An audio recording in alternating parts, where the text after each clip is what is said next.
जय हिंद दोस्तों, मैं हूं दीपेंद्र सिंह राठौड़ और स्वागत करता हूं आपके अपने YouTube channel Kurukshetra classes Ajmer पर। तो दोस्तों, जैसा कि आप सभी को थंबनेल में दिख रहा है, मैं आपके लिए एक वैकेंसी की इंफॉर्मेशन लेके आया हूं आज, जो आपको थंबनेल में दिख भी रहा होगा और काफ़ी दिनों से आप इसकी चर्चा सुन भी रहे होंगे यूट्यूब पे भी और काफ़ी जगह। मैं आपको आज इसके बारे में पूरी डिटेल बताऊंगा, जो शायद आपको और किसी वीडियो में या और कहीं किसी चैनल पे अच्छे से नहीं बताई गई हो। तो मैं आपके लिए पूरा इन्फॉर्मेशन लाया हूँ, क्योंकि कई बच्चों का मेरे पास मैसेज आ रहा था पर्सनल कि सर ये आखिर MES होती क्या है, या ये वैकेंसीज का जो डिस्ट्रीब्यूशन है वो हमें समझ में नहीं आ रहा है, किस हिसाब से वैकेंसी होगी, कब होगी, क्या इसका सिलेबस रहेगा, ये सब चीज़ें आपको आपके कई बच्चों ने मुझे पूछी है। तो इन सभी की जानकारी, इन सभी का जो आपका सॉल्यूशन है क्वेश्चंस का, वो मैं आपके लिए लेके आया हूँ आज इस वीडियो के अंदर। दोस्तों, सबसे पहले मैं स्टार्ट करता हूँ आपको ये बताने के लिए आखिर सबसे पहले MES है क्या। जैसा कि आपको थंबनेल में दिख रहा है, मैंने बताया कि MES के अंदर लगभग 6,500 से ऊपर 6600 प्लस वैकेंसी है ना, एक अंदाजन है 7,200 के आसपास वैकेंसीज आ रही है। और 10 जून से इनका फॉर्म स्टार्ट है। 10 जून से इसका फॉर्म स्टार्ट है। 10 जून से आप ऑनलाइन एप्लीकेशन डाल सकते हो और जो आपके जुलाई तक ही चलेगा फॉर्म, उसके बाद में आपका एग्जाम डेट घोषित कर दिया जाएगा। सबसे पहली बात, सर इसमें क्या होता है, MES आखिर होता क्या है, तो मैं आपको सबसे पहले वहीं से स्टार्ट करता हूं। आखिर MES क्या होता है? देखिए, MES की फुल फॉर्म होती है मिलिट्री इंजीनियरिंग सर्विसेज। क्या होती है दोस्तों? Military engineering services. ये एक सपोर्टिव, आपके ऐसे समझ लो, सपोर्टिव ब्रांच है जो तीनों आर्म फोर्सेस है इंडिया की, यानी एयर फोर्स, नेवी और इंडियन आर्मी, तीनों की सपोर्टिव ब्रांच है। मतलब तीनों को सपोर्ट करती है, हमारी तीनों सेनाओं को सहायता करने का काम करती है। कैसे सहायता करती है? जैसे आर्मी, एयरफोर्स, नेवी वालों के जितने भी अपार्टमेंट्स बनते हैं, क्वार्टर वगैरह जो बनते हैं, या कंस्ट्रक्शन जो काम होते हैं सारे, है ना, उनके रहने के लिए, या आर्मी के ऑफिसेस की बिल्डिंग्स, इन सब का जो कार्य होता है, पूरा लेआउट वगैरह बनाना, इनका कंस्ट्रक्शन करना, इनको बनाना, ये सारा काम किसका होता है? MES का होता है। सेम आपके जैसे आर्मी होती है, वैसा ही एक ऑर्गेनाइजेशन है, पर ये सिविल ऑर्गेनाइजेशन है। ये डिफेंस का ऑर्गेनाइजेशन नहीं है, सिविल ऑर्गेनाइजेशन है। कहने का मतलब क्या है? ये होम मिनिस्ट्री के अंदर आता है, ठीक है, सिविल ऑर्गेनाइजेशन है, लेकिन ये डिफेंस सर्विसेज को आपको क्या करता है? सपोर्ट करता है। तीनों सेनाओं को, भारतीय सेनाओं को सपोर्ट करता है। उनके क्वार्टर वगैरह, अपार्टमेंट या आपके बिल्डिंग्स वगैरह बनाने का काम कौन करता है? MES करता है। देखिए, मैं आपको बता दूं MES की, मेरे कई दोस्त हैं MES के अंदर, मैं आपको ये बता देता हूँ, फ्रेंड्स वगैरह हैं, कि बहुत ही शानदार जॉब है ना। जो चीफ इंजीनियर या इंजीनियर JEE की पोस्ट पे, उनका तो बहुत ऑफिसर लेवल की पोस्ट है, वो भी आई है इसके अंदर, JEE भी आई है, JEE की जूनियर इंजीनियर की पोस्ट भी आई है। लेकिन अगर कोई LDC, UDC कोई भी नौकरी हो इसके अंदर, ठीक है, बहुत ही शानदार नौकरी है, काम ना के बराबर है। कहने का मतलब क्या है? काम का मतलब ये नहीं होता कि अपन को कोई नौकरी लग के कोई काम चोरी करनी है तो काम नहीं है तो उसी में चलेंगे। कहने का मतलब फालतू का एक्स्ट्रा वर्क बहुत कम है, जितना आपका ऑफिस टाइम ड्यूरेशन होता है वही है, और उसके बाद आप और कुछ भी कर सकते हो, अपनी कोई तैयारी भी कर सकते हो और कोई बिजनेस भी कर सकते हो जो आपका बाहर से चल रहा हो। तो बहुत ही शानदार नौकरी है, ऑफिस जॉब है। और मेरे हिसाब से जितनी भी ग्रुप C की भर्तियां आती है, जिनको डिफेंस सिविलियन की भर्तियां कहते हैं, ग्रुप C की, उसमें सबसे बेस्ट नौकरी MES की होती है। क्यों? क्योंकि इसका जो काम होता है वो बहुत कम होता है और बहुत ही नॉर्मल ऑफिस वर्क होता है। एक सिविल का सिविल रहता है बंदा, और डिफेंस की डिफेंस फोर्सेज रहती है। कहने का मतलब आपको सारी सुविधाएं मिलेगी, कैंटीन सुविधा, और भी आपके जो भी सब कुछ सुविधाएं आपके डिफेंस वालों को मिलती है, वैसे सेम टू सेम आपके डिफेंस की आपके सुविधाएं इनमें मिलती है। एक आपका जो वर्दी होती है वो आपको नहीं मिलती, बाकी सारा सब कुछ सुविधाएं आपको जो इंडियन आर्मी, इंडियन एयरफोर्स या इंडियन नेवी में मिलती है, वही आपको MES के अंदर भी मिलेगी। तो बहुत ही शानदार नौकरी है। प्लस अग्निवीर का कोई चक्कर नहीं है, 4 सालों का कोई चक्कर नहीं है, पूरे 58 साल की नौकरी है। और आप एक बार मेहनत करके अगर इस नौकरी में लग जाते हो तो आपका पूरा जीवन जो है वो शानदार सुखमय हो जाएगा, और निरंतर आप प्रगति करते रहोगे इसके अंदर। और ये ध्यान रखना, MES की वैकेंसियां आती ही नहीं है, ना के बराबर आती है, डिपार्टमेंट के अंदर आ जाती है। और जो जूनियर इंजीनियर वगैरह और जो पोस्टें आती है वो SSC के थ्रू जाती है, SSC एग्जाम लेता है और SSC के थ्रू ही चल जाता है। ये जो छोटी मोटी पोस्ट है LDC UDC, इनकी तो पोस्ट आती ही नहीं है, डिपार्टमेंट के अंदर कैंडिडेटों को ही प्रमोशन दे देते हैं। या फिर जो अनुकंपा नियुक्ति होती है, जैसे किसी के मान लो ऑन सर्विस फादर की डेथ हो जाए तो उनकी जगह बेटे को नौकरी दे दी, उस टाइप से अनुकंपा नियुक्तियों से ऑफ भर जाता है, क्योंकि MES इतना कोई बड़ा ज्यादा काम होता नहीं है, तो इतनी लोगों की जरूरत नहीं है। तो इस बार क्या है कि जब आपके नई नई वैकेंसियां MES के अंदर या ग्रुप सी के अंदर इसलिए आ रही है क्योंकि काफी सालों के बाद ये वैकेंसी आने स्टार्ट हुई है, क्योंकि पहले लोग जो है वो रिटायर हो रहे हैं धीरे धीरे, है ना, इस बार रिटायर हो रहे हैं बहुत, इसलिए वैकेंसी आ रही है। वरना ये वैकेंसियां अब आ गई ना इस साल, इन 1-2 सालों में, अब आगे ग्रुप सी की कोई भर्तियां नहीं आएगी, ये ध्यान रखना आप। क्यों? क्योंकि वो भर लिए जाएंगे पद सारे के सारे। अब 58 साल तक उनकी नौकरियां रहेगी और उसके बीच में थोड़े बहुत जब रिटायरमेंट ज्यादा बढ़ जाएंगे तब जाके वैकेंसीज आएगी। तो दोस्तों MES की वैकेंसी तो अब आना 4-5 साल वापस लगभग असंभव है, ध्यान रख लेना।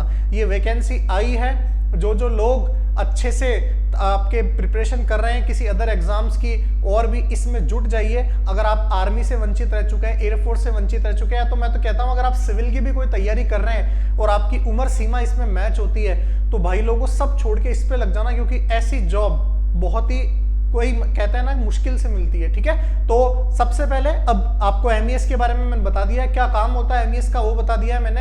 अब मैं आपको बताता हूं कि वैकेंसीज कैसे हैं और कौन कौन कैसे कैसे वैकेंसीज रहेगी, क्योंकि कई लोगों ने सिर्फ ये डाल दी ऑल इंडिया वैकेंसी है, ये है वो है, उनको नॉलेज नहीं है। मैं आपको पूरा बताता हूं कि कैसे कैसे वैकेंसीज रहेगी।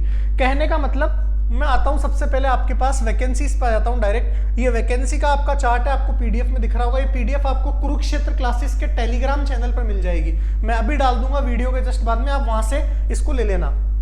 ये PDF काफी टाइम पहले आई थी, लेकिन आपको ध्यान रखना है कि ये शॉर्ट नोटिस आया था उस समय, ये टोटल PDF जो है वो मई में आ गई थी, 19 मई को। तो अब देखिए, सबसे पहले मैं आपको बताता हूं, ये सबसे पहली पोस्ट जो है वो जूनियर इंजीनियर है सिविल डिपार्टमेंट की, जो जिन्होंने सिविल से बीटेक किया हुआ होता है उनके लिए।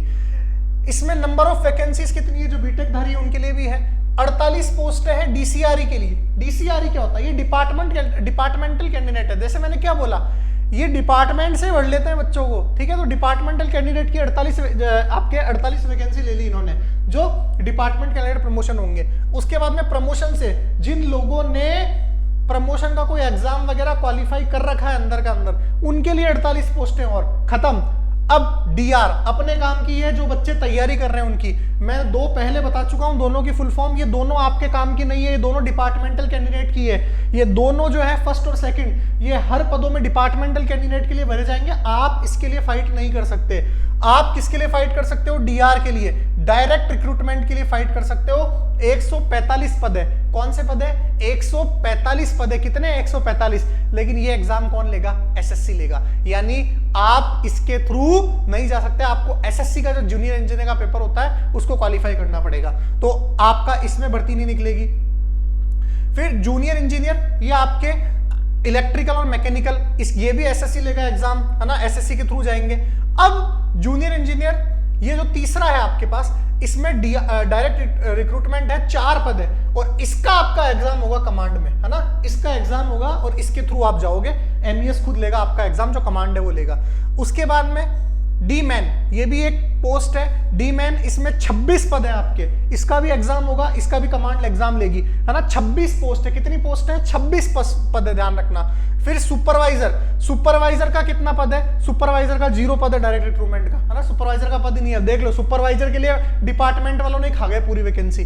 उसके बाद में store keeper second, store keeper की डायरेक्ट रिक्रूटमेंट में पोस्ट कितनी है? 21 पद है स्टोर कीपर के, ध्यान रखना। UDC अपर डिवीजन क्लर्क, है ना, UDC की कितनी पोस्ट है? 20 पोस्ट है। कितनी पोस्ट है? 20 पोस्ट है। UDC कितनी पोस्ट है? 20 पोस्ट है, ध्यान रखना।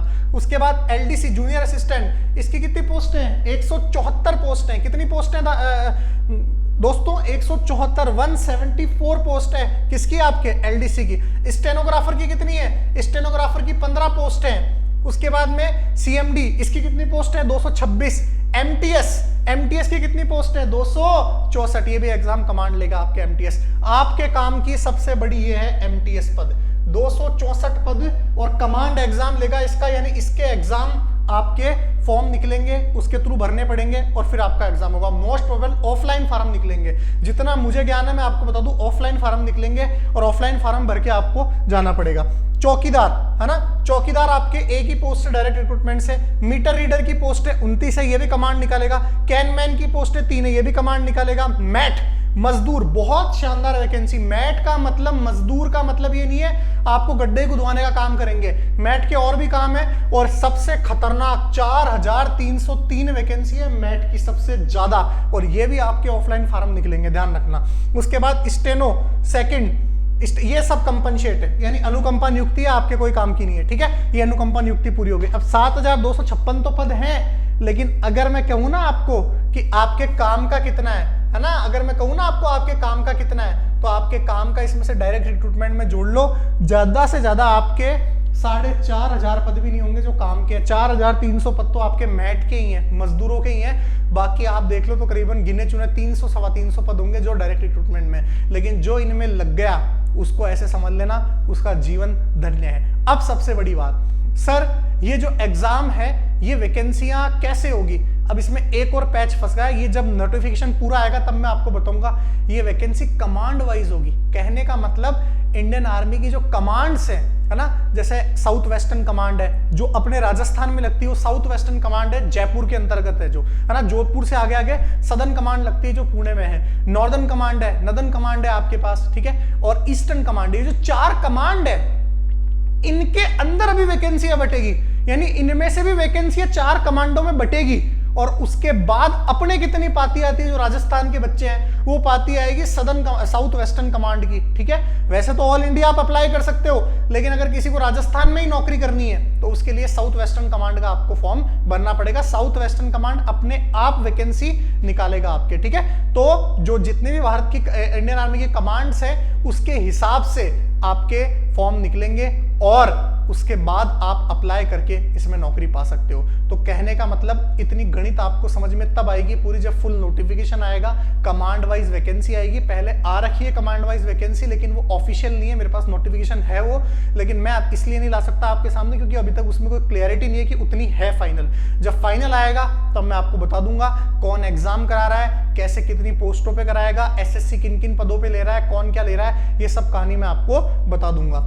तो दोस्तों उम्मीद करता हूं आपको ये वीडियो पसंद आई होगी, लेकिन ये ध्यान रखना जो लोग YouTube पे कह रहे हैं कि 7200 पद है, सारे भैया 7200 पद आपके नहीं है। इसमें से कई एग्जाम तो एसएससी करवा रहा है, एसएससी सीएचएसएल से ले लेंगे एलडीसी और यूडीसी, है ना, और आपके ये जूनियर इंजीनियर लेंगे एसएससी से। आपके काम की सिर्फ एमटीएस और ये मेट, ये 2-3 पोस्टें ही हैं, बाकी कोई काम की पोस्टें है नहीं, एक मीटर रीडर। तो लेकिन इसमें भी अगर आप बन जाओगे तो बहुत ही शानदार है। अगर आप एसएससी एमटीएस में लगते हो और अगर एमईएस में एमटीएस लगते हो तो मेरे हिसाब से जितना मैंने देखा है एमईएस में एमटीएस ज्यादा आसान नौकरी और ज्यादा सुखदायक नौकरी है बजाय एसएससी में एमटीएस के।